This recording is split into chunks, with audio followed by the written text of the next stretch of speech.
नमस्कार सभी को। आप सभी का केंद्रीय विद्यालय पचमढ़ी हार्दिक स्वागत करता है। केंद्रीय विद्यालय पचमढ़ी राष्ट्रीय खेल दिवस की आपको हार्दिक बधाई देता है। साथ ही साथ हॉकी लेजेंड मेजर ध्यानचंद जी के जन्म दिवस की हार्दिक बधाई देता है। हम आज ऑनलाइन के माध्यम से राष्ट्रीय खेल दिवस मनाने जा रहे हैं और इसकी हम शुरुआत करेंगे एक छोटे से वीडियो क्लिप के साथ जो कि मेजर ध्यानचंद जी की है। उससे पहले मैं स्वागत करना चाहता हूं अपने प्रजाड़ जी का, रजनीश कुमार सिंघई जी का, अपने चीफ गेस्ट का miss Sangeeta Rathi, Indian women's floorball team captain, special guest का Kuldeep Singh Yadav, Khelo India university gold medalist judo, अपने साथियों का और प्यारे बच्चों का। पिघला दे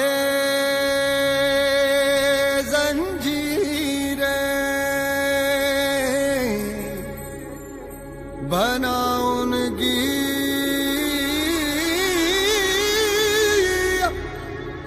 शमशीर, कर हर मैदान फतेह बंदिया, कर हर मैदान फतेह।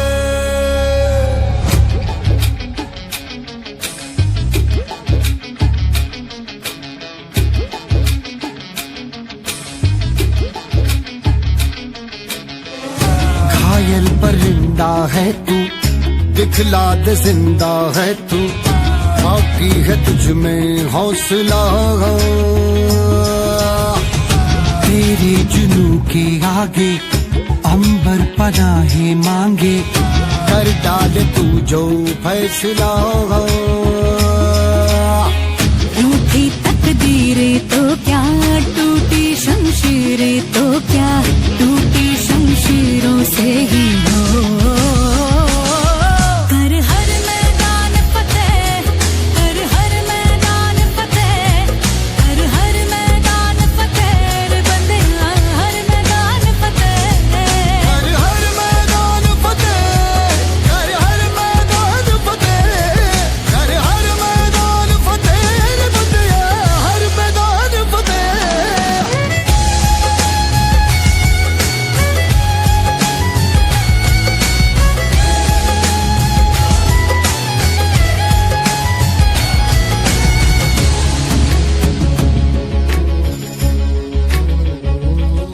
इन गर्दिशों के बादलों पे चढ़ के, वक्त का गिरबा पकड़ के, पूछना है जीत का पता, जीत का पता। इन मुट्ठियों में चांद तारे भर के, आसमां की हद से गुजर के, हो जा तू भीड़ से जुदा, भीड़ से जुदा, भीड़ से जुदा। कहने को चल रहा है तू, लोहे का चल रहा है तू, टूटी शमशीरों से ही हो।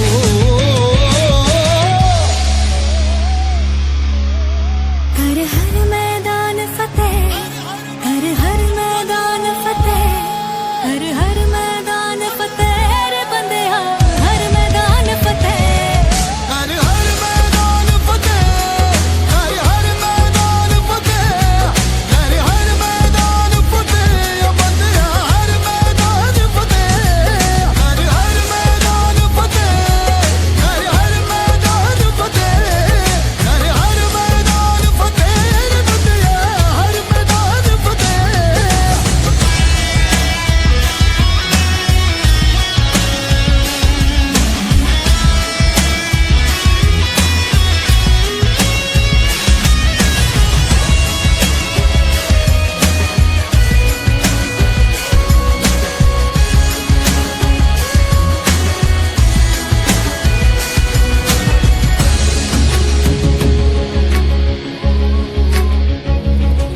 तेरी कोशिशें ही कामयाब होंगी, जब तेरी ये जिद आग होगी, फूंक देंगी ना उम्मीदियां, ना उम्मीदियां। तेरे पीछे पीछे रास्ते ये चल के, बाहों के निशानों में ढल के, ढूंढ लेंगे अपना आशियां, अपना आशियां, अपना आशियां। लम्हों से आंख मिला के, रख दे जी जान लड़ा के, टूटी शमशीरों से ही हो।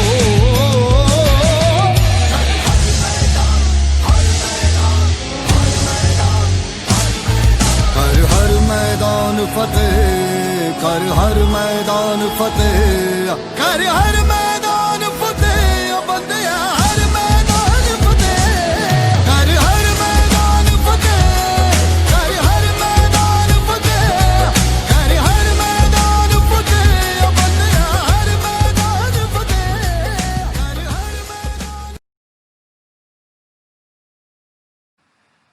आदरणीय प्रिंसिपल सर, आज के chief guest miss Sangeeta Rathi, आज के special guest mister Kuldeep Singh Yadav, मेरे साथियों और प्यारे बच्चों, सुप्रभात। मैं दीपक कुमार टीजीटी PNHE केंद्रीय विद्यालय पचमढ़ी आपके समक्ष कुछ विषयों को लेकर प्रस्तुत हुआ हूँ जो मैं आपको बताने वाला हूँ। पहला, मैं बताऊंगा आपको मेजर ध्यानचंद जी के बारे में, जिनको हॉकी सम्राट और हॉकी के जादूगर भी कहा जाता है, जिनकी वजह से हम आज राष्ट्रीय खेल दिवस सेलिब्रेट कर रहे हैं। दूसरा, मैं आपको बताऊंगा वो कौन कौन सी क्वालिटीज़ हैं जो हमें स्पोर्ट पर्सन से सीखनी चाहिए। तीसरा, मैं आपको बताऊंगा वो कौन कौन सी करियर अपॉर्चुनिटीज़ हैं जो आप खेल के माध्यम से पा सकते हैं। तो चलिए हम शुरुआत करते हैं मेजर ध्यानचंद के बारे में जानकर। मेजर ध्यानचंद जी का जन्म 29 अगस्त 1905 में यूपी इलाहाबाद के राजपूत परिवार में हुआ। उनके पिताजी का नाम सोमेश्वर सिंह और माता का नाम श्यामा देवी था। उनके परिवार में उनके 2 भाई और 3 बहनें थीं। उनके भाई के नाम रूप सिंह और मूल सिंह थे। रूप सिंह भी हॉकी के प्रसिद्ध खिलाड़ी रहे। बचपन में मेजर ध्यानचंद जी की रुचि हॉकी में नहीं थी, उनकी रुचि रेसलिंग में थी, लेकिन अपने दोस्तों को देखते देखते उनके साथ रहते उनकी रुचि भी हॉकी में बनने लगी। मेजर ध्यानचंद जी जो स्टिक होती थी जब बचपन में खेलते थे, वो पेड़ की टहनी से और कपड़ों की गेंद बना के खेलते थे, वो और उनके दोस्त। मेजर ध्यानचंद जी के पिता आर्मी में थे, तो उनका तबादला इधर उधर होता रहता था। तो एक बार क्या हुआ, जब मेजर ध्यानचंद जी 14 साल के थे, तब वो अपने पिताजी के साथ एक मैच देखने गए, हॉकी का मैच देखने गए। वो हॉकी का मैच देख रहे थे तो एक टीम वहाँ पे जो थी वो 2 गोल से हार रही थी। तो उन्होंने अपने पिता से कहा, पिताजी मुझे इस टीम से खेलना है जो टीम हार रही है। वो जो टीम जो हार रही थी वो आर्मी की थी। पिता ने उनके परमिशन दे दी उनको खेलने के लिए। फिर उन्होंने वो गेम खेला और वो गेम में उन्होंने 4 गोल किए और अपनी टीम को जिता दिया। वहाँ के आर्मी ऑफिसर इतना उनसे खुश हो गए कि उन्होंने कहा अब आर्मी को ज्वाइन करने के लिए। मेजर ध्यानचंद जी 16 साल की उम्र में 1922 में उन्होंने पंजाब रेजिमेंट ज्वाइन करी सिपाही के रूप में, और वो वहीं पे अपनी प्रैक्टिस स्टार्ट कर दी। वहीं से रहते रहते उनको और टाइम मिलने लगा तो वहीं वो प्रैक्टिस करने लगे हॉकी की। उनके जो पहले मेंटर थे वो सूबेदार मेजर भोले तिवारी थे, जिन्होंने उनको बेसिक ज्ञान दिया हॉकी बारे में, और उन्होंने हॉकी बारे में उन्हें बताया, जिससे उनकी रुचि दिन ब दिन बढ़ती रही और उनको मेजर ध्यानचंद जी को प्रैक्टिस करने में और मज़ा आता रहा। उसके बाद जैसी जो पंकज गुप्ता थे, उन्होंने वहाँ के जो उनके कोच बने, जो प्रथम कोच माने जाते हैं वो मेजर ध्यानचंद जी के वो पंकज गुप्ता माने जाते हैं, जिन्होंने उनको देखा अंधेरी रात में प्रैक्टिस करते हुए।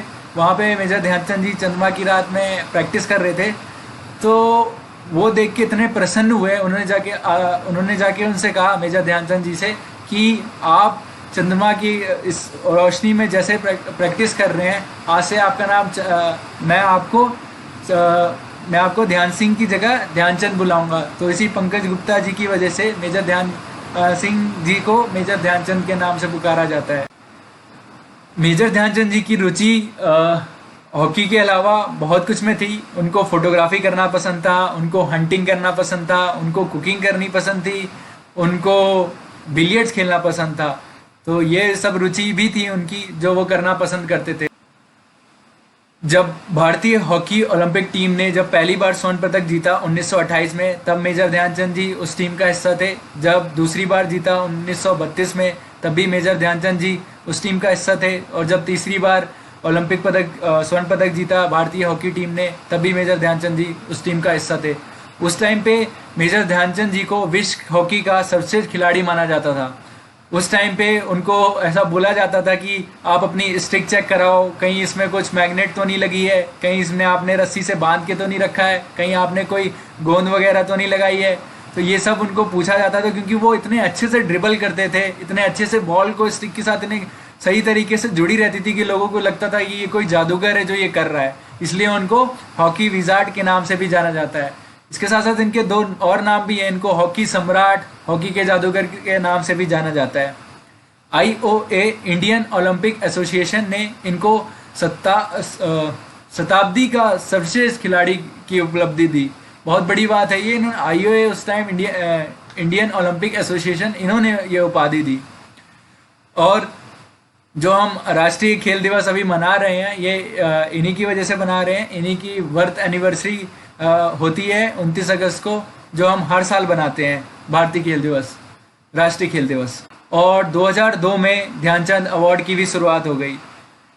ऐसा हम देख ही सकते हैं कि ध्यानचंद जी ने कितना स्ट्रगल किया है, कितना कुछ किया है अपने देश को, देश का नाम रोशन करने में। तो हम कुछ चीज़ें उनसे सीख सकते हैं। उनसे सीख सकते हैं कि कैसे अपने पैशन पे काम करना, कैसे अपने पैशन पे लगे रहना। वो दिन रात मेहनत करते थे, आर्मी में थे, वो ड्यूटी भी करते थे, उसके बाद वो प्रैक्टिस भी करते थे। कैसे समय निकालते थे वो आप उस टाइम पे जान ही सकते हैं। पहले इतनी कम सुविधा थी और अब तो इतनी ज़्यादा सुविधा है कि अभी भी लोग प्रैक्टिस नहीं करते हैं, अभी भी दूर भागते हैं। लेकिन उस टाइम इतनी कम सुविधा थी, तब वो पूरी जी जान से लगे रहते थे। वो अपने फैमिली की बहुत रिस्पेक्ट करते थे, वो अपने मम्मी पापा की बहुत रिस्पेक्ट करते थे। जो वो कहते थे वो वही करते थे। ध्यानचंद जी से हमें बहुत कुछ चीज़ें सीखनी चाहिए और हमने बहुत चीज़ें सीखी हैं। हम लोग भी उसी को अमल करेंगे, उस पर पूरी कोशिश करेंगे कि हम भी उनके उद्देश्यों का पालन करें और जैसा वो चाहते थे भारत को देखना, देशवासियों को देखना, अपने खेल को देखना, वैसा हम उनको दिखाने की कोशिश करें। जैसे हम उनके लिए क्या कर सकते हैं? हम उनके लिए कर सकते हैं अपने खेल से प्यार करना, अपने देश से प्यार करना जैसे वो करते थे। तो हम पूरी कोशिश करेंगे इस देश को आगे ले जाने में, इस भारत में खेल का नाम ऊपर रोशन करने में। चलिए अब हम चलते हैं करियर अपॉर्चुनिटीज़ के बारे में जो स्पोर्ट्स और फिजिकल एजुकेशन फील्ड में है। इसको 4 पार्ट में डिवाइड कर देते हैं। पहला मीडिया सेक्टर, दूसरा टीचिंग सेक्टर, तीसरा हेल्थ और फिटनेस सेक्टर, चौथा स्पोर्ट्स सेक्टर। तो सबसे पहले मैं चौथे में ही आता हूँ क्योंकि चौथा स्पोर्ट्स से है। ज़्यादा लोगों को यही पता है कि यही अपॉर्चुनिटी है, यही चीज़ है जो हम अगर खेलते हैं तो ये कर सकते हैं। तो स्पोर्ट्स में जो पहला पार्ट है वो है एथलीट का। अगर आप अपना करियर इसमें बनाना चाहते हैं तो स्पोर्ट्स एज अ करियर भी बहुत कुछ है। अभी आप देख रहे हैं गवर्नमेंट इतने सारे अवार्ड्स दे रही है, प्राइजेस दे रही है, साथ साथ इतनी सारी फैसिलिटीज़ दे रही है। अगर आपका मेडल आ रहा है एशियन गेम्स में, ओलंपिक गेम्स में, तो आपको बहुत सारे अवार्ड्स हैं, इंसेंटिव्स हैं जो आपको मोटिवेट करके आपका डायरेक्ट वहाँ से आप जॉब मिल सकती है आपके परफॉर्मेंस के बेसिस पे। बहुत सारे कॉलेजेस हैं जो अच्छे कॉलेजेस हैं, जैसे LNIP है, Lakshmibai National Institute of Physical Education, IGI PESS है, Indira Gandhi Institute of Physical Education and Sports Sciences. ये डायरेक्ट एडमिशन देती है इनको अच्छे परफॉर्मेंस होने पे, अच्छा अचीवमेंट्स होने पे। तो आप यहाँ से डायरेक्ट अच्छे कॉलेज के बाद आप बहुत सारे ऑप्शन और खुल जाते हैं आपके पास ऐसे एथलीट का। ये हमारा स्पोर्ट्स वाली लाइन। स्पोर्ट्स वाली लाइन में जो दूसरा ऑप्शन है वो है कोचिंग का। अगर आप अच्छे प्लेयर हैं, अब आपको लगता है कि अब स्पोर्ट्स में एज अ प्लेयर करियर नहीं बनाना है, एज अ कोच बनाना है, तो बहुत सारे इंस्टीट्यूट हैं जो कोचिंग सर्टिफिकेट्स कराते हैं। जो फेमस है वो है NIS national Institute of sports. तो ये कोचिंग में सर्टिफिकेट कराते हैं। अगर आप इसमें डिप्लोमा भी होता है 1 साल का, अगर वो डिप्लोमा कर देते हैं और अच्छा है, और 6 वीक का सर्टिफिकेट कोर्स भी होता है, तो ये आपको कोच बनाते हैं। तो ये ऑप्शन स्पोर्ट्स से रिलेटेड है। अगर इसके साथ साथ फिर आ जाइए, अगर इसमें टीचिंग में आ जाइए तो आपको BPEd MPEd करना जरूरी है, बैचलर इन फिजिकल एजुकेशन और master in physical education. Bachelor in physical education अगर आप करते हैं तो आप स्कूल में प्राइमरी टीचर, जैसे दिल्ली में अभी वैकेंसी आने वाली है जिसमें प्राइमरी टीचर भी रख रहे हैं, physical education teacher in primary. वैसे केंद्रीय विद्यालय में और भी स्टेट गवर्नमेंट में TGT वैकेंसी रहती है। जो स्पोर्ट्स टीचर रहते हैं, फिजिकल एजुकेशन टीचर, उनके लिए TGT रहती है। वो आप BPEd करने के बाद उसके लिए एलिजिबल है। PGT जो वैकेंसी आती है उसके लिए, PGT फिजिकल एजुकेशन टीचर, उसके लिए आपका MPEd होना जरूरी है। ऐसे ही लेक्चरर इस कॉलेज में लगने के लिए, उसके लिए आपको MPEd के साथ नेट क्वालिफाई करना जरूरी है। उसके साथ कई कई जगह PhD भी कंपलसरी होने वाली है। ये हो गया दूसरा पार्ट। तीसरा पार्ट आते हैं हेल्थ एंड फिटनेस सेक्टर में। ऐसे बहुत सारे वो ऑर्गेनाइजेशन है, बहुत सारे इंस्टीट्यूट हैं जो सर्टिफिकेट कोर्स भी कराते हैं। आप ऑनलाइन भी सर्टिफिकेट कोर्स कर सकते हो, ऑफलाइन भी कर सकते हो। तो ये डायरेक्ट आपको अपॉर्चुनिटी देता है आपको ट्रेनर बनने में। Trainer, fitness trainer, group trainer, aerobics trainer, Zumba instructor, ऐसे बहुत सारे सर्टिफिकेट कोर्स होते हैं जिसको आप करके इस फील्ड के थ्रू आप आगे बढ़ सकते हैं और आप बहुत अच्छा अर्न कर सकते हैं। इसके साथ साथ अब आ जाते हैं फाइनल मीडिया सेक्टर में। मीडिया सेक्टर में जैसे जर्नलिज्म हो गया, स्पोर्ट्स फोटोग्राफी हो गई, स्पोर्ट्स इंडस्ट्री हो गई। स्पोर्ट्स इंडस्ट्री में जैसे इक्विपमेंट का अगर आपको नॉलेज है, इक्विपमेंट की, गेम्स की नॉलेज है, तो आप एक अच्छा इक्विपमेंट को अपने खुद से बना के, अगर आपकी क्रिएटिविटी है, आपको उसमें इंटरेस्ट है, जैसे मर्चेंडाइजिंग में आप टी शर्ट वगैरह भी बना सकते हैं, तो वो भी स्पोर्ट्स से रिलेटेड है। जो स्पोर्ट्स का रहता है उसको आइडिया रहती है किस टाइप की टी शर्ट अच्छी लगती है, किस टाइप की टी शर्ट को पहनने में कंफर्टेबल होता है, तो ये भी एक ऑप्शन है। जर्नलिज्म में न्यूज़पेपर के लिए आर्टिकल लिखना, मैगजीन के लिए आर्टिकल लिखना, आप कमेंट्रेटर भी बन सकते हैं। इतने सारे वो होते हैं, लीग्स होती हैं, उसमें आप कमेंट्रेटर भी बन सकते हैं, ये भी इसमें ऑप्शन है। Sports photography is the most trending thing right now, because आप देख रहे हैं इतने सारे फोटोग्राफर आ गए हैं और इतनी अच्छी अच्छी फोटो खींच के देते हैं जो आप बड़े बड़े प्लेटफॉर्म, बड़े बड़े लीग्स अपने प्रमोशनल वीडियो में यूज करती हैं। तो इसका भी बहुत स्कोप है। ऐसा नहीं है कि स्पोर्ट्स केवल एज अ प्लेयर ही आप बन सकते हैं, आप बहुत कुछ, उसके बहुत सारे स्कोप हैं। आप अभी इंटरनेट पे जाइएगा, इसको पता करिएगा, ऐसी बहुत सारी चीज़ें जो इसके साथ साथ होती रहती हैं।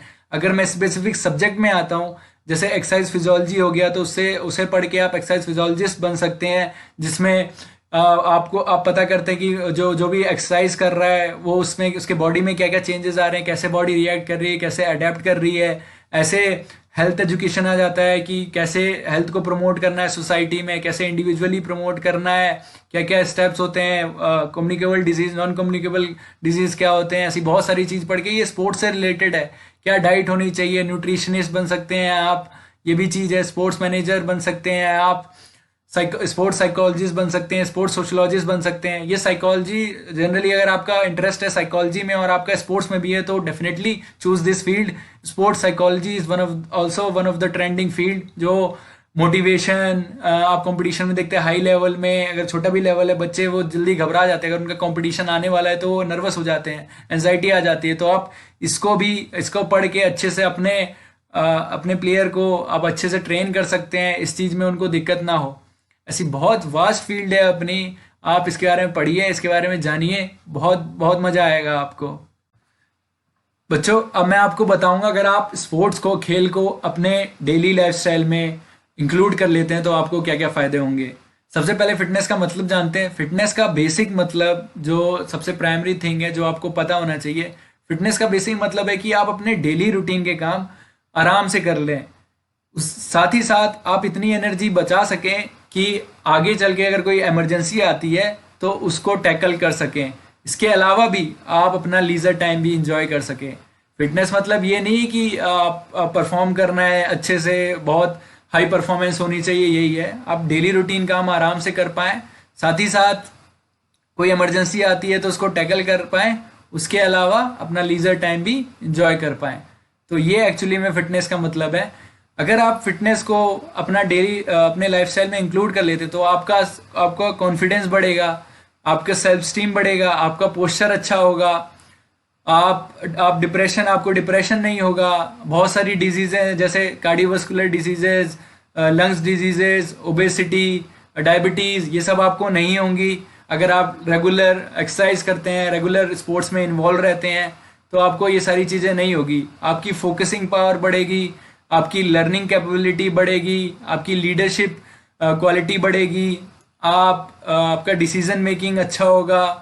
ये बहुत सारे फ़ायदे हैं अगर आप स्पोर्ट्स को, आप खेल को, आप फिटनेस को अगर इंक्लूड कर लेते हैं अपने लाइफस्टाइल में। तो जितना हो सके उतना एक्टिव रहिए। कम से कम आप बच्चे अभी आप खेल सकते हो, आप इतने ज़्यादा बिजी नहीं हो, जाके जैसे जैसे बड़े हो जाते हैं वैसे वैसे बिजी होने लगते हैं ज़्यादा, लेकिन उनको भी टाइम कम से कम आधे घंटा तो कम से कम निकालना ही है दिन का। बच्चों, आपको 1 घंटा दिन में टाइम निकालना है एक्सरसाइज का। एक्सरसाइज नहीं कर पा रहे हैं तो 1 घंटे स्पोर्ट्स खेलिए, कोई ना कोई स्पोर्ट्स चुन लीजिए, उसको एज अ लाइफस्टाइल बना लीजिए। अब मैं बात करना चाहूँगा कुछ फिटनेस प्रोग्राम के बारे में जो last year fit India movement launch हुआ था 29 अगस्त को ही, नेशनल स्पोर्ट्स डे पे ही लॉन्च हुआ था। तो वैसे प्रोग्राम बहुत सारे चल रहे हैं। सबसे पहले स्टार्ट हुआ था फिट इंडिया प्लॉगिंग रन, जो बहुत अच्छा इनिशिएटिव था। वैसे अभी चल रहा है फिट इंडिया फ्रीडम रन। ऐसे प्रोग्राम हमारे पास आने चाहिए ताकि हम इसको और अच्छे से करवा के फिटनेस को प्रमोट कर सकें, हेल्थ को प्रमोट कर सकें और हेल्दी लाइफस्टाइल को प्रमोट कर सकें। चलिए अब मैं आपको बताता हूँ वो कौन कौन सी क्वालिटीज़ हैं स्पोर्ट्स पर्सन की जो हम उनसे सीख सकते हैं। पहली क्वालिटी जो हम उनसे सीख सकते हैं वो है discipline. They know the importance of discipline in their life. वो जानते हैं सुबह जल्दी उठने की इम्पोर्टेंस, वो जानते हैं टाइम पे सोने की इम्पोर्टेंस, वो जानते हैं डाइट की इम्पोर्टेंस, वो जानते हैं कैसे डिसिप्लिन रहना है। ये चीज़ हम उनसे अच्छी तरह से सीख सकते हैं और हम अपनी लाइफ में इम्प्लीमेंट करके हम भी अच्छा कर सकते हैं। दूसरी क्वालिटी जो हम उनसे सीख सकते हैं कि वो है हाउ टू सेलिब्रेट विन। जीत को कैसे सेलिब्रेट करना है। जनरली क्या होता है, जो जीत जाते हैं, किसी चीज़ में सक्सेस पा जाते हैं, वो ओवर एक्साइटेड हो जाते हैं। तो sports person are the real example to show how to celebrate win. तीसरी चीज़ जो हम उनसे सीख सकते हैं वो है how to control your emotion when you loose.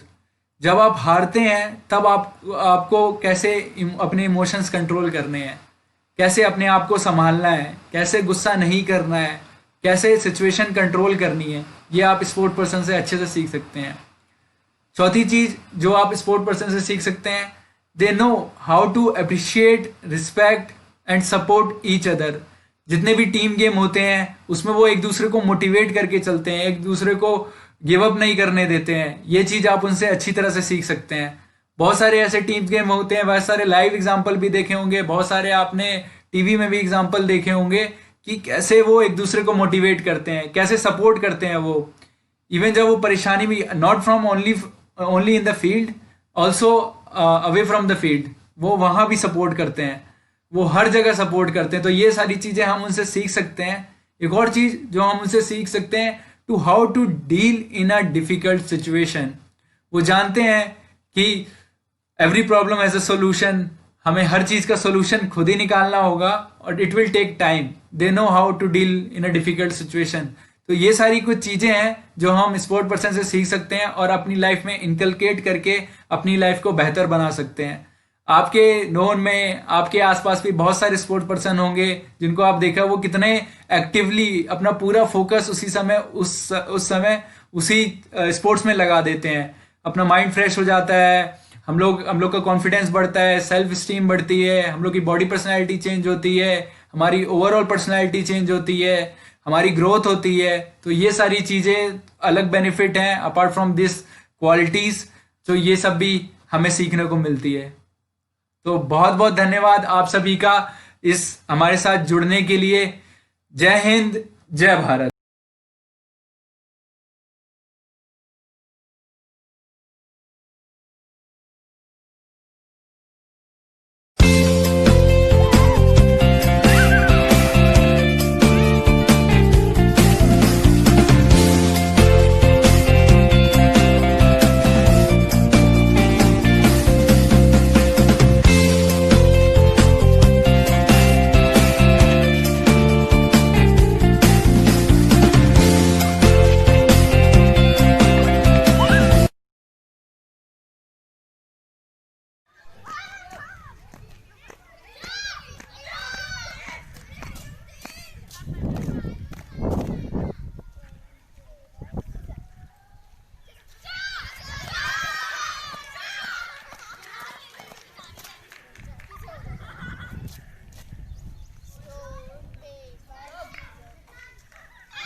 Knee.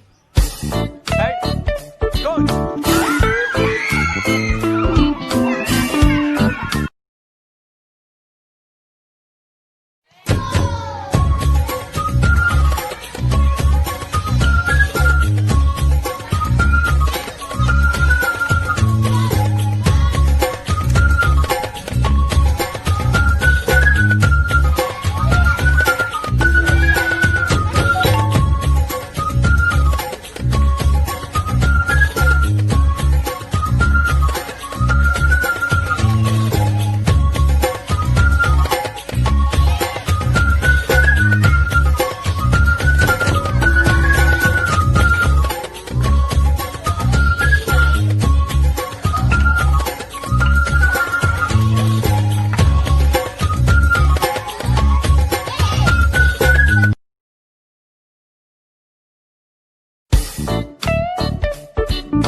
Clockwise run.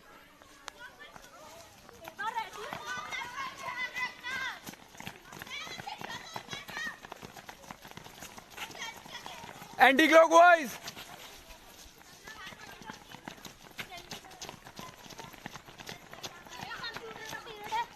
Clockwise, full speed. Full speed, come on. Number 11.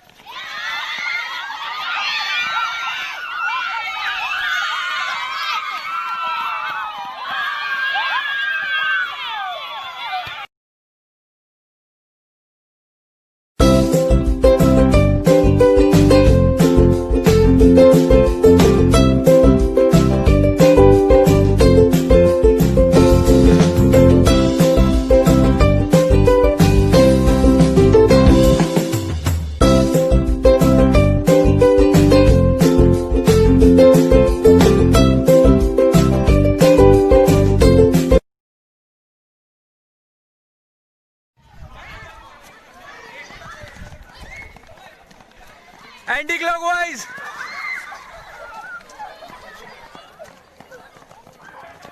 Clockwise. 5. अंदर.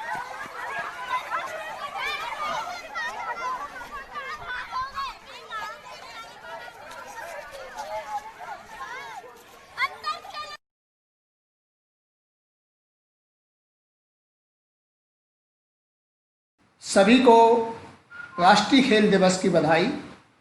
जैसा कि हम जानते हैं कि राष्ट्रीय खेल दिवस 29 अगस्त को मेजर ध्यानचंद के जन्मदिन के उपलक्ष्य में मनाया जाता है। तो इस खेल दिवस के बारे में कुछ कहना चाहता हूँ आपसे। खेल की क्या इम्पोर्टेंस है हमारे जीवन में। जैसा कि हम देख रहे हैं कि खेल एक करियर के रूप में है हमारे सामने। बहुत अच्छा करियर है खेल। यदि हम करियर की बात छोड़ दें, जब मैं बच्चों से बात करता हूं तो बहुत सारे बच्चे बोलते हैं 95% बच्चे कि हमें खेल में करियर नहीं बनाना। कोई बात नहीं, लेकिन खेल का क्या महत्व यदि हमें करियर नहीं बनाना है तो इस बारे में आज बात करना चाहता हूं। कोरोना काल में हम देख चुके हैं, इस कोरोना से वही लोग सुरक्षित हैं जो फिजिकली मजबूत हैं, जो शारीरिक रूप से मजबूत हैं, वो कोरोना से सुरक्षित हैं, उन्हीं की इम्यूनिटी स्ट्रांग है। यदि हम खेलते हैं और प्रतिदिन खेलते हैं तो हम शारीरिक रूप से मजबूत रहेंगे, हमारी इम्यूनिटी स्ट्रांग रहेगी और खेल से ना केवल शारीरिक मजबूत रहेंगे, मानसिक रूप से भी मजबूत रहेंगे। हमारी टीम भावना, सबके साथ काम करने की क्षमता का विकास होगा। इसके साथ साथ डिसीजन लेने की क्षमता का विकास होगा। फाइटिंग स्पिरिट भी हमारी बढ़ेगी। हम कह सकते हैं कि हमारे जीवन कौशल का विकास खेल के माध्यम से होता है। खेल एक ऐसा साधन है जिसके माध्यम से बच्चे का सर्वांगीण विकास होता है। हम ऐसे बहुत सारे क्रिकेट प्लेयर को जानते हैं जो इंडिया टीम में रहे हैं, जिन्होंने खेल के साथ पढ़ाई में भी उच्चतम स्थान प्राप्त किया है, जैसे अश्विन, अनिल कुंबले, के श्रीकांत। ये सारे प्लेयर बैचलर ऑफ इंजीनियरिंग की डिग्री लेने के साथ इंडिया क्रिकेट टीम में पहुंचे। पीवीएस लक्ष्मण का नाम सुना होगा, वो डॉक्टरेट हैं। आपने मुरली विजय का नाम सुना होगा, उन्होंने इकोनॉमिक्स में पीजी किया है। बहुत सारे खिलाड़ी हमारे ऐसे हैं जो पढ़ाई में भी उच्चतम स्थान पर पहुंचे और खेल में भी उच्चतम स्तर पर पहुंचे। तो ऐसा नहीं है कि आप खेलते हैं तो आप पढ़ाई से हट जाते हैं। खेल आपकी पढ़ने की क्षमता को प्रोत्साहित करता है। खेल आपके पढ़ने की क्षमता को बढ़ाता है, आपके डिसीजन लेने की क्षमता को बढ़ाता है। खेल के माध्यम से आप फाइटिंग स्पिरिट को अपनी बढ़ाते हैं, टीम भावना में कार्य करने की क्षमता आपकी बढ़ती है। मैं आज दावे से कह सकता हूं, जो अच्छा खेलते हैं वो अच्छा पढ़ भी सकते हैं और जीवन में अच्छा कर सकते हैं। आज के लिए मैं आज संदेश देता हूं कि आप अवश्य खेलें, जीवन के विकास के लिए खेलें, जीवन की सफलता के लिए खेलें। धन्यवाद।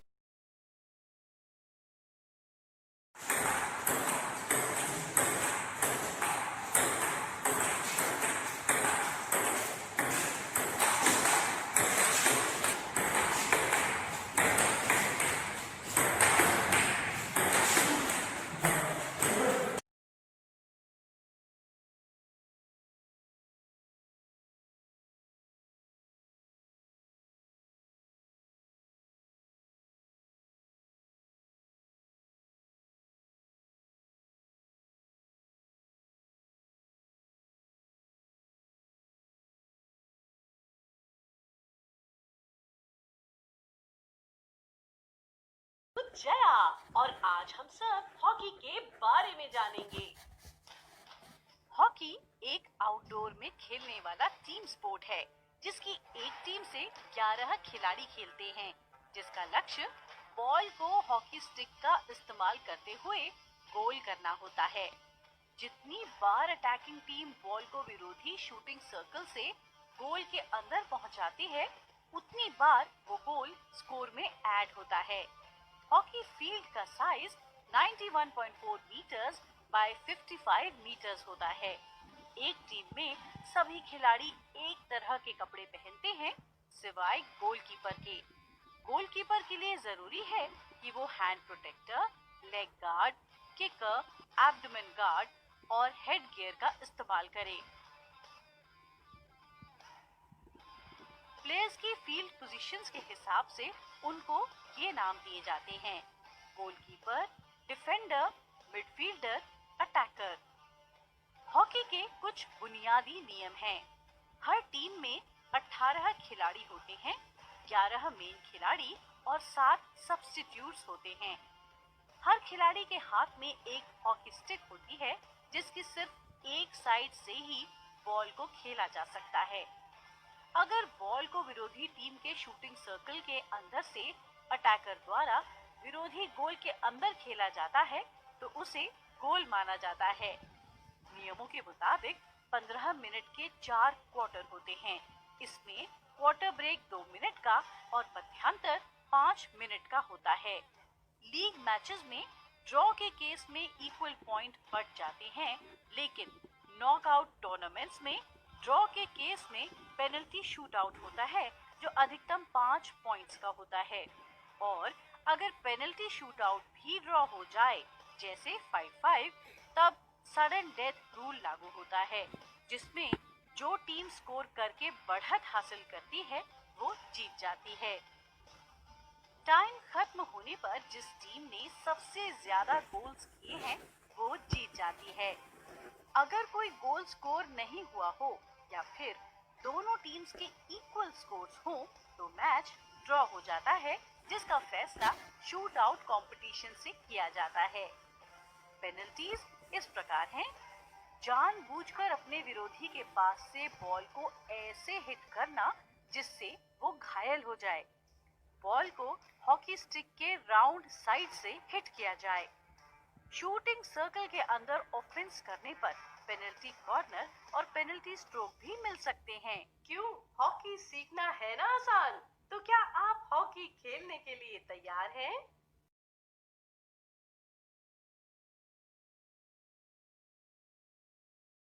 स्वस्थ काया मनुष्य की शक्ति है, जो इस पर ध्यान दे वही समझदार व्यक्ति है।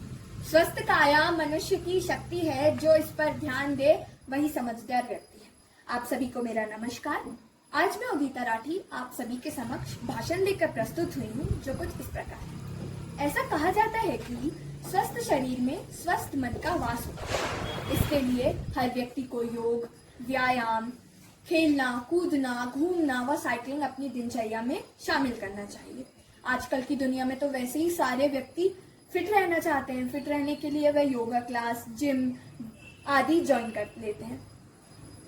और हमें पता है कि योग करने से हम हमारे शरीर की सारी बहुत बड़ी बड़ी बीमारियां से भी हम छुटकारा पा सकते हैं। और और सूर्य नमस्कार करने से हम अपने शरीर को तंदुरुस्त रख सकते हैं और हमारे शरीर में स्फूर्ति आती है। और प्राणायाम करने से हम अपने श्वास संबंधी सारी बीमारियों को दूर भगा सकते हैं। और हम अन्य योगों से हमारे मन को नियंत्रित रख सकते हैं। हमारे मन को नियंत्रित हम रख सकते हैं। हमारे मन का नियंत्रित होना बहुत जरूरी है। अगर हम हमारे मन को नियंत्रित रखेंगे तो हमारा मन सारे कामों में लगेगा और हम सारे कामों को सफलतापूर्वक पूर्ण कर लेंगे। मेरा तो यह भी कहना है कि जो छात्र छात्राएं पढ़ाई कर रहे हैं उन्हें तो योग जरूर से ही करना चाहिए। उनका योग करने से उनकी बुद्धि तेज होगी और उनका सारा काम और पढ़ाई अच्छे से होगी। इस कार्य हेतु पूरे विश्व में 21 जून को अंतर्राष्ट्रीय योग दिवस मनाया जाता है। पर मेरा आप लोगों से यह सवाल है कि हम योग दिवस को सिर्फ 21 जून को ही क्यों याद करते हैं? याद करने से अर्थ है मतलब याद भी करते हैं और मनाते सिर्फ 21 जून को ही क्यों है? बल्कि हमें योग दिवस तो रोज मनाना चाहिए।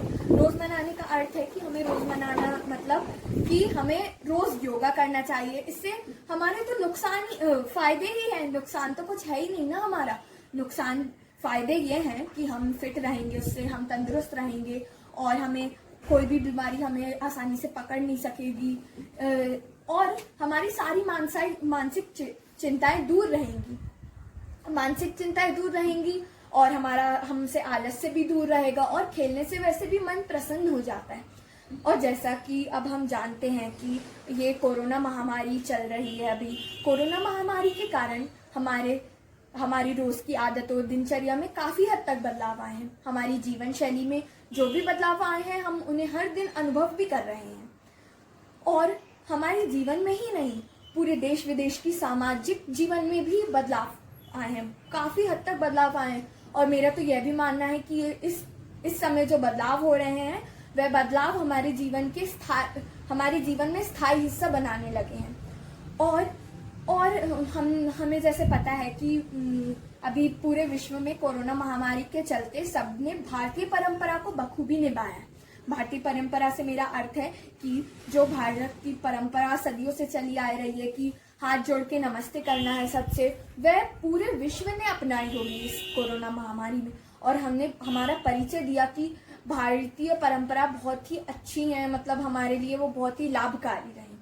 और हमने एक और आदत डाली, बार बार हाथ धोने की आदत भी बहुत अच्छी है, वह हमारे स्वास्थ्य के लिए बहुत ही अच्छी होती है।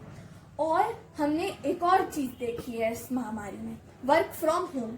हमारे चाचा चाची, मम्मी पापा, यानी कि सबके ही घरों में सबके पेरेंट्स ने और मतलब घर वालों ने वर्क फ्रॉम होम किया होगा। वर्क फ्रॉम होम में उन लोगों ने अपने कार्यालय का पूरा काम ऑनलाइन किया है। और इस कोरोना महामारी के काल में हमारे पहनावे में भी बहुत अंतर आया है। जहाँ लोग जीन्स, सूट, बूट पहने रहते थे, वह अब घर में आराम से साधारण परिधानों का इस्तेमाल करके आराम से रह रहे हैं। और अब तो अलमारियों में भी कपड़े ज्यादा लगने लगे हैं, क्योंकि बाहर जाना तो हो नहीं रहा है कहीं। और अब तो कपड़े खरीदने का खर्च भी नहीं हुआ इस बार, क्योंकि बाहर दुकानें सब बंद हैं। और सबके घरों में शाकाहारी भोजन बना। मेरे घर में तो शाकाहारी भोजन बना, सबके घर में शाकाहारी भोजन बना होगा। हमारे घर में तो सबने नए नए पकवानों को बनाना सीखा। अभी होटलें चौपाटियाँ सब बंद है, इसीलिए सबने घर में ही नए नए पकवान बनाना सीखे, बनाए और खाए और उनका जायका भी उठाया। हमारे घर में जो पहले कोई रसोई घर में मदद नहीं करवाता था, वे सब आजकल रसोई घर में मदद करवा रहे हैं। और इस कोरोना महामारी ने हम लोगों को आत्मनिर्भर बनने का मौका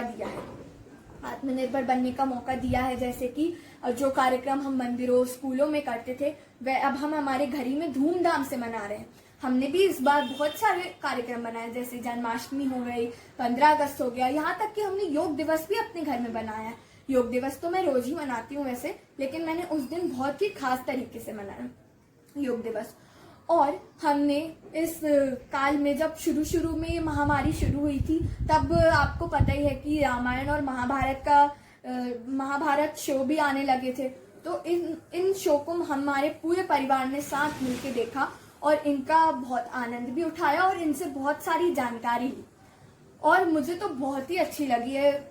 और इनसे हमारा धार्मिक ज्ञान भी बढ़ा कि राम जी कौन थे, मतलब क्या हुआ इसमें, ये सब हमने बहुत अच्छी तरीके से, यहाँ तक कि मैंने तो रामायण के दोहे और चौपाई भी पढ़ना सीखा। मुझे लगा कि ये बाद में कभी काम आएंगे, इसलिए मैंने इनको बहुत अच्छे तरीके से सीखा और मेरे पापा मुझे सिखाते थे ये सब। और उसके बाद हम लोगों ने हमारी ऑनलाइन पढ़ाई का भी देखा कि ऑनलाइन पढ़ाई कैसे होती है, और हमने मोबाइल से पूरे काम करने सीखे कि मोबाइल से हम कैसे जमा कर सकते हैं, कैसे कर सकते हैं, फॉर्म जमा कर सकते हैं। ये सब बहुत अच्छे तरीके से हुआ सब कुछ। और इस महामारी में हमारे जो घर परिवार में जन्मदिन सालगिरहें थी, उन्हें हमने बहुत अच्छे से मनाया। मतलब जैसे कि हमने मोबाइल द्वारा मनाया, मोबाइल में वीडियो कॉलिंग हुई, वीडियो कॉलिंग से हमें बहुत मजा आया, बहुत ही धूमधाम तरीके से मनाया हमने ये सब चीजें। इस वर्ष ने तो हमें बहुत अच्छी एक नई दुनिया ही दिखा दी और हमें आत्मनिर्भर बनने का मौका भी दिया। मैंने आस पड़ोस में सबसे सुना कि सब लोग बोलते थे कि ये कैसा वर्ष है, कितना बेकार है, ये तो जल्दी से चला जाना चाहिए, लेकिन मैंने ऐसा कभी नहीं सोचा। ये वर्ष बहुत ही अच्छा बीता मेरे लिए, मतलब सभी के लिए बीता, लेकिन मैंने इसे बुरा नहीं माना, अच्छा ही माना। मतलब कि इस वर्ष में बहुत सारी तकलीफें आई, लेकिन हमने इसका सुझाव भी तो ढूंढ लिया। इसमें बहुत सारी अच्छी चीजें हुई, जैसे नदियों में पॉल्यूशन नहीं हुआ, रोडों में जो पॉल्यूशन होता था वो भी नहीं हुआ, नदियों में किसी ने गंदगी भी नहीं की, नदियां एकदम साफ सुथरी रही, और रोडों में मतलब वाहन की कोई चलाता नहीं था, तो इसलिए ज्यादा पॉल्यूशन भी नहीं हुआ। अब मैं अपनी वाणी को यहीं विराम देते हुए आपसे धन्यवाद।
A very good morning to all of you, respected principal sir, teachers and dear students.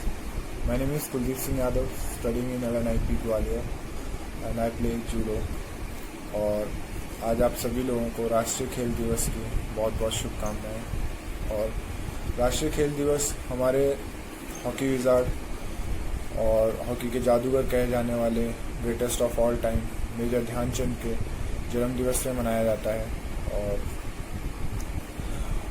और मेजर ध्यानचंद ने हमारे देश के लिए 3 ओलंपिक्स में लगातार गोल्ड स्वर्ण पदक जीता है और 1928, 1932, 1936 में।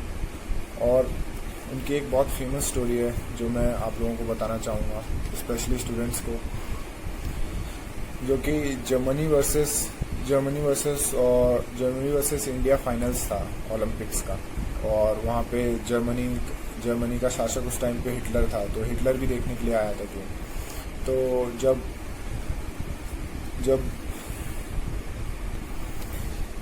हिटलर ने मतलब मेजर ध्यानचंद को खेलते हुए देखा तो वो हिटलर मेजर ध्यानचंद के गेम से बहुत प्रभावित हो गया और मतलब इंडिया ने उसमें स्वर्ण पदक भी जीता था। तो हिटलर ने मेजर ध्यानचंद से पूछा कि तुम अपने देश में क्या हो और क्या करते हो, तुम क्या काम करते हो। तो उन्होंने बोला कि मैं अपने देश की सेना में सूबेदार हूँ। तो उन्होंने बोला कि तुम्हारे देश ने तुमको क्या दिया है, तुम्हारे देश ने तुमको कहाँ तक लाया है, तुम हमारी तरफ से, हमारे मतलब जर्मनी की तरफ से खेलो, मैं तुम्हें अपने देश की आर्मी में तुम्हें डायरेक्ट लेफ्टिनेंट जनरल बना दूंगा। तो मेजर ध्यानचंद ने जो रिप्लाई दिया वो बहुत एपिक था। उन्होंने कहा कि मेरा देश मुझे कहाँ तक लेके आया, मेरे देश ने मुझे क्या दिया और मेरा देश मुझे कहाँ तक लेके आया वो ज़रूरी नहीं है। ये मेरे देश की जिम्मेदारी नहीं है कि वो मेरे को आगे बढ़ाए, ये मेरी जिम्मेदारी है कि मैं अपने देश को आगे बढ़ाऊँ। So this was the reply by the respected Major Dhyanchand. So what we can learn from this? We can learn we should play for our country, right? Or we should play for our country with full efforts. And at last I want to tell you all and request with you all, the students, that you all should opt a sport. You should at least play any sport, whatever the sport, whatever you like. Just play, just go out and play. It will not just help you in maintaining your physical, but also it will help you mentally, or it develops your overall personality. Like as a human being, you learn more things. You learn how to be socialized. You learn about the team spirit, how to work together for a single goal. So for students, it is very necessary to play any sports. And अभी जो हमारी government ने जो new policies लाई हैं, जैसे कि new policy education policies लाई हैं, जिसमें स्पोर्ट्स कंपलसरी कर दिया गया है। तो I think you all should take part in sports and make your life more better. And at last I want to say, just play sports. It will help you, it will make you physically, mentally, emotionally balanced, a good human being. At last, thank you everyone. Jai Hind.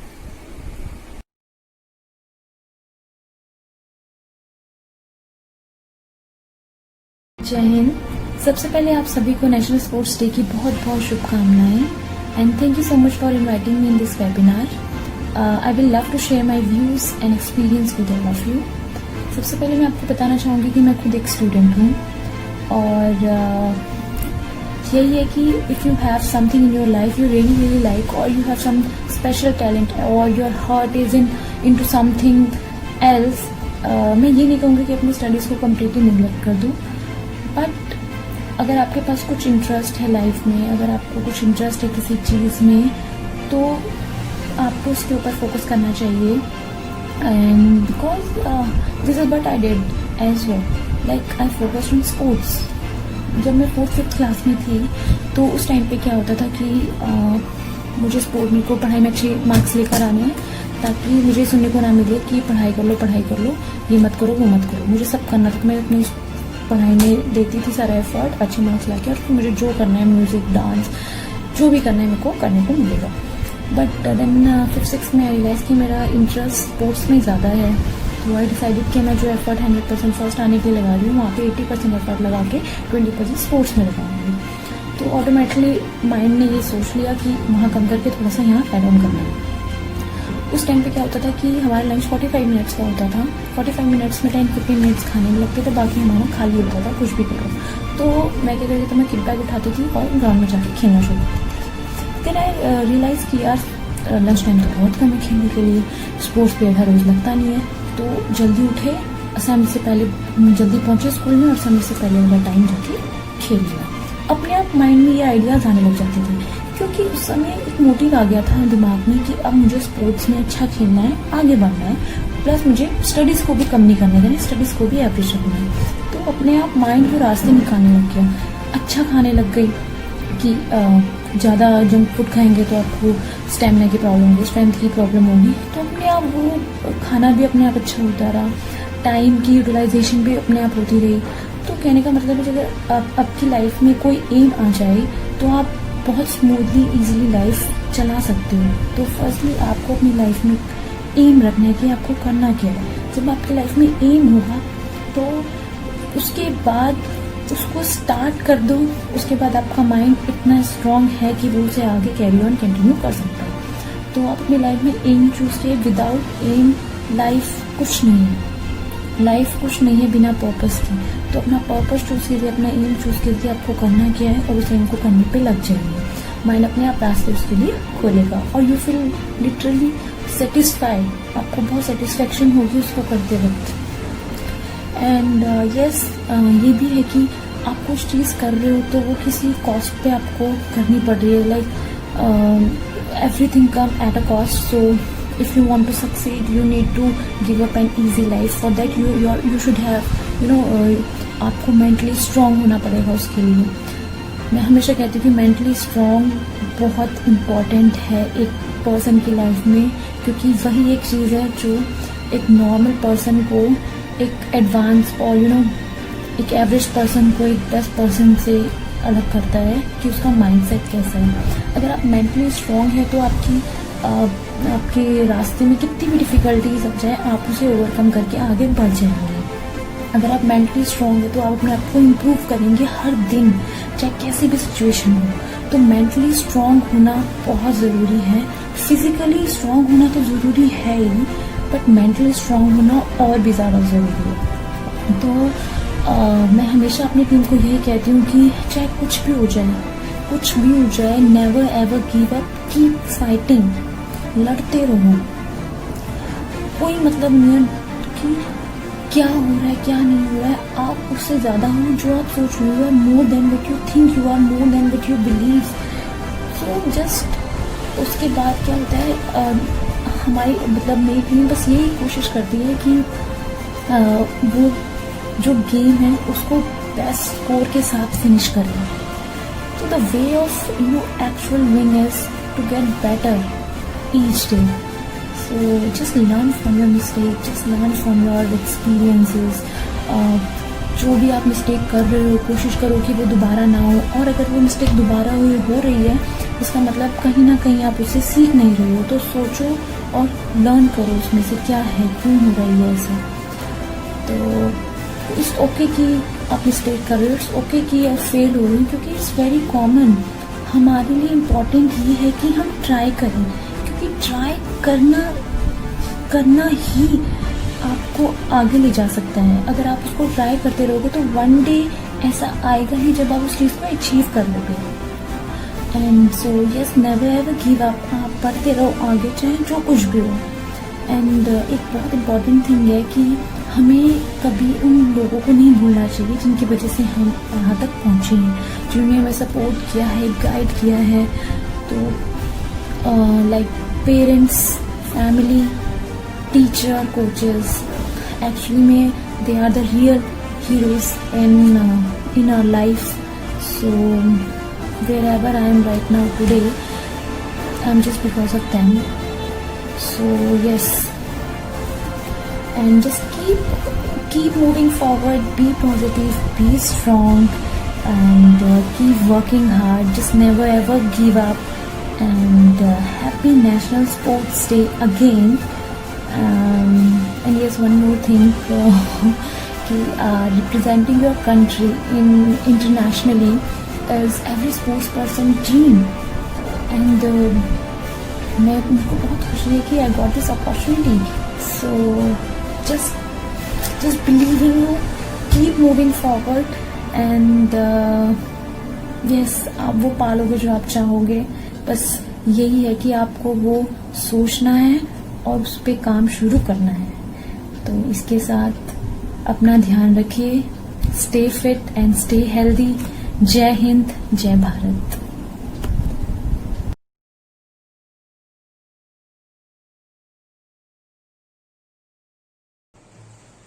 Thank you so much everyone for making this programme a successful event. सबसे पहले मैं धन्यवाद करना चाहता हूं सभी खिलाड़ियों को, उन तमाम खिलाड़ियों को जो अपना पूरा दिन रात लगा देते हैं, पूरी जान लगा देते हैं देश के लिए मेडल लाने में. Thank you so much.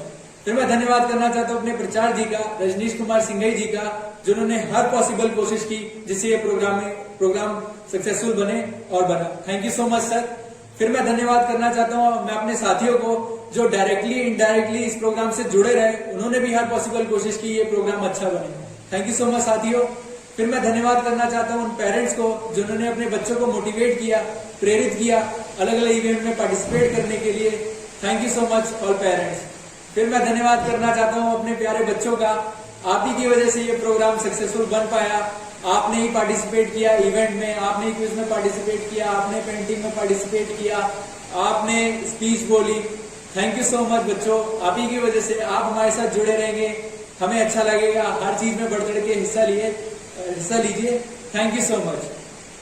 और एक लास्ट में एक चीज कहना चाहता हूं जो मैंने पिछली बार भी कही थी कि वो वाला जमाना गया जब बोलते थे पढ़ोगे लिखोगे बनोगे नवाब, खेलोगे कूदोगे बनोगे खराब, है ना. पहले होता था पढ़ोगे लिखोगे बनोगे नवाब, खेलोगे कूदोगे बनोगे खराब. लेकिन अब जमाना आ गया है पढ़ोगे लिखोगे बनोगे नवाब. नवाब तो बनोगे, पढ़ते हो तो पढ़ाई का फायदा तो होगा ही. क्यों? पढ़ोगे लिखोगे बनोगे नवाब, पर खेलोगे कूदोगे बनोगे लाजवाब. Be healthy, be active, be happy. Happy national sports day.